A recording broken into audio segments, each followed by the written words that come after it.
Welcome to the 401k Resources channel with Matthew.Knight. This series breaks down employer-sponsored retirement plans for both employers and employees. Each episode covers everything from basics to advanced strategies with expert interviews and relatable stories. Join Matthew to learn how to take control of your retirement savings and build your future. So Matthew, I meet with advisors all the time, and I'm always curious. It's the Ted Lasso side of being curious, not judgmental. Of how has your prospecting been going when it's trying to talk to retirement plan sponsors, participants? What have you been doing there? I think there's a hurdle, I think, for those who maybe want to start a plan up or those who want to make a change. They know there could be something that's off. Let's say existing plans may have a problem with participation. That's an easy bogey to pick out. It's going to be education events and engaging people.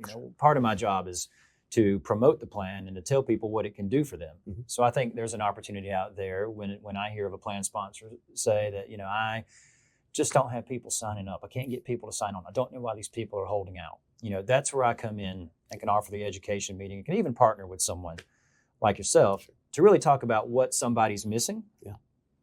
Because if I'm a business owner sponsoring a plan, it means I need to be competitive in the marketplace, and you need people to invest in themselves. Yeah. And that's a major loyalty driver between employer and employee, as we all know. There's no secret there. So I think that's one opportunity. Another opportunity is let's switch it to the startup end where someone just doesn't know what to do. Like, who's my first call? Right. That's one thing I really want to establish is that you can call me for that. Mm-hmm. And I have the team and the networks put together that we can layer in everything that's needed. What I believe every plan in my target market needs is it needs obviously a record keeper. So you need someone to hold the investments. You need an advisor. You need compliance, which could be a bundled administration or third-party administration. And you bring those components in together and you just take the executive team or the business owner through how that's all going to work. And, there's an initial call that goes high level, and then we have 2 or 3 meetings that are more in depth.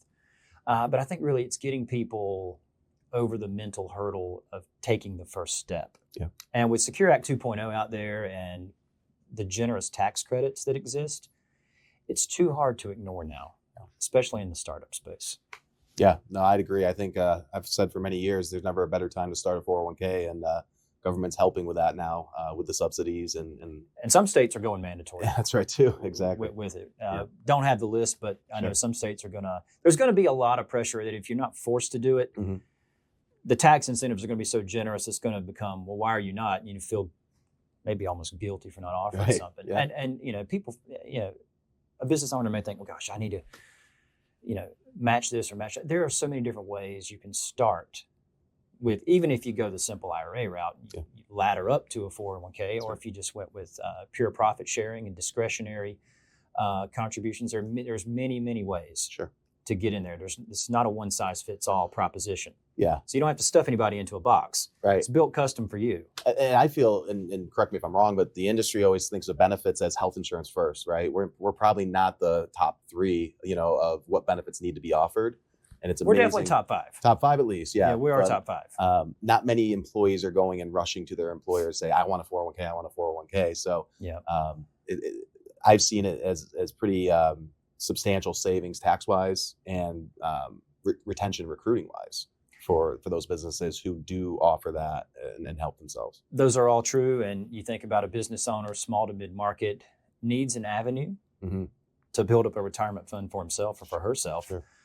You think about closely held business stock, you have to liquidate that. Yep.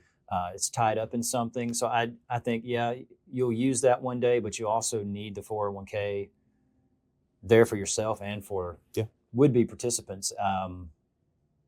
I think it's something, if you're thinking, can I afford to do it? Well, can I afford not to do this? I think that's the question you got to start asking yourself. Good point. And so to take the genesis from that of startups to what we're seeing now, maybe in the, mid-market plan sizes, a lot of service issues going on out there, both on the record keeping side, advisor side. I think some plan sponsors feel like they're stuck, right? And that they can't get out of the service model they're in. Mm-hmm. Talk to me about what you've been seeing in the field and how you've been addressing those things. Yeah, so on that front, when it comes to service models, I typically want to be, this is where my mind goes with that question. I want to be the first call. Yeah. You know, for the market I want to serve, I want to be the guy you call the first call.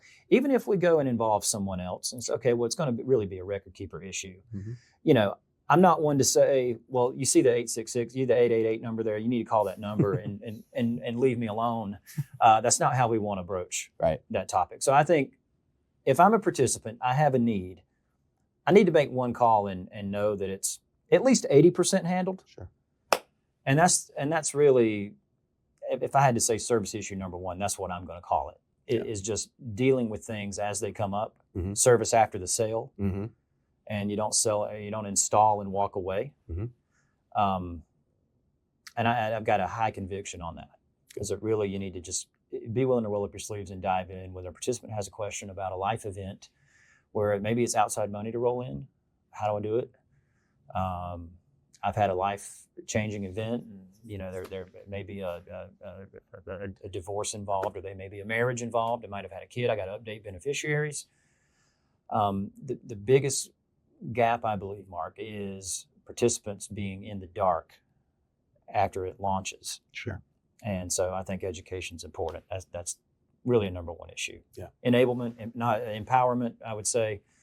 Education and empowerment. Good. Top two. Yeah, I agree.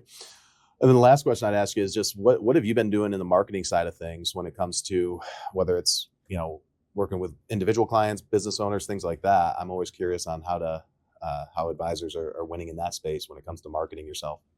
Yeah, I think one good way to do it, you got to let people know who you are and what you're doing and why you're doing it.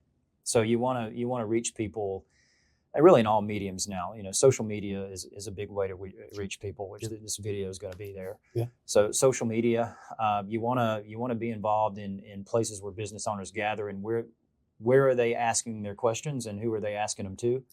You want to be in those intersections. And be in their lane, what I'm going to call their life lane. Yep. Okay. And if you're able to, you know, be successful with a handful, you know, they have people in their networks, mm-hmm. and you say, well, you know, I know a team. Yeah. Okay. You want to be the team. All right. When that happens. So, you know, for me, not a lot of, 180 dials a day. Lucky. I don't know. You know, you get to a point where, you know, you don't really do that. And honestly, you know, it comes to just calling out to people, you know, are people really open to a call or a knock on the door anymore? Sure. You know, my experience says no. You know, I think you got to put out content that attracts people, so that when they call you, they got a good index of who you are and what to ask you. Yeah. Chances are the goal for this series is to at least have part of the question or concern addressed before the first call even takes place. I love it.